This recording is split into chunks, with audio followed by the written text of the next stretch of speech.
ఈరోజు నల్లగొండ జిల్లా కేంద్రంలో జరుగుతున్నటువంటి మండల జయంతి ఉత్సవంలో భాగంగా మా కృష్ణన్న ఉన్నాడు, మేమంతా ఉన్నాము.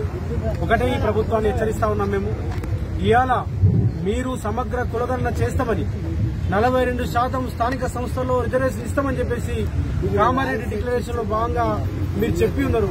చెప్పి మీరు అధికారంలోకి వచ్చి ఇలా 8 నెలలు అవుతా ఉన్నది. మీరు ఏం గాడిద కాస్తురా, మీరు మరి ఏం చేస్తున్నారు అని చెప్పేసి అడుగుతా ఉన్నాం.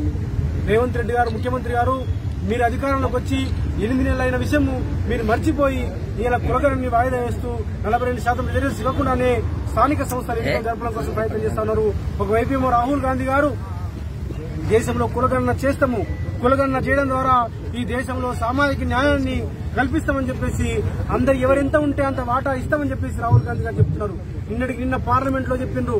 పార్లమెంట్ లో రాహుల్ గాంధీ గారు చాలా గంటా బదాయించి చెప్తా ఉన్నారు, మేము కులగణన చేస్తాము, ఎస్సీ ఎస్టీ బీసీలకు 50% పరిమితిని ఎత్తేస్తాము, రిజర్వేషన్ పెంచుతామని చెప్తా ఉన్నారు. కానీ రేవంత్ రెడ్డి గారు మీరేం చేస్తా ఉన్నారు ఇక్కడ ఈ రాష్ట్రంలో? మీ రాహుల్ గాంధీ గారేమో ఆమెను నిర్మలా సీతారామన్ ప్రశ్నిస్తున్నారు. అమ్మ బడ్జెట్ తయారీలో 20 మంది ఉంటే ఆ 20 మంది అగ్రకులాలే ఉన్నారు, మేము లేము, ఎస్సీ ఎస్టీ బీసీ లేరని రాహుల్ గాంధీ గారు మాట్లాడుతున్నారు. పాయసాన్ని అందరికీ పంచరా అని చెప్పేసి రాహుల్ గాంధీ గారు మాట్లాడుతున్నారు. నేను అడుగుతా ఉన్నాను, రాహుల్ గాంధీ గారు, మరి మీ ముఖ్యమంత్రి పాయసాన్ని ఎవరికి వస్తున్నాడు? మాకు ఎస్సీలకు, మా ఎస్టీలకు, మా బీసీలకి పాయసాన్ని పంచడా? వాళ్ళు మాత్రమే తింటారా? వాళ్ళు కాంట్రాక్టర్లు, ఆ కోమటిరెడ్డిలు, లేకపోతే జానారెడ్డిలు, ఆ కుటుంబాలు మాత్రమే పంచుకుంటాయా? ఆ పాయసం మాకు పంచరా అని చెప్పేసి అడుగుతా ఉన్నాము. చివరి ఒకటే మాట చెప్తా ఉన్నాము, ఈ దేశంలో మీరు కులగణన చేస్తా అని చెప్పేసి కాంగ్రెస్ పార్టీ చెప్తున్నది. ఇక్కడ కూడా కులగణన చేయాలి. స్థానిక సంస్థలు 42% రిజర్వేషన్స్ ఇస్తామని చెప్పిండ్రు.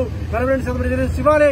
ఇవ్వకుండా మీరు మీనమేసాలు లెక్క పెడితే ఈ రాష్ట్రం అగ్నికుండమైతే అని చెప్పేసి మా కృష్ణ నాయకత్వంలో భవిష్యత్ కార్యాచరణ ప్రకటిస్తాము.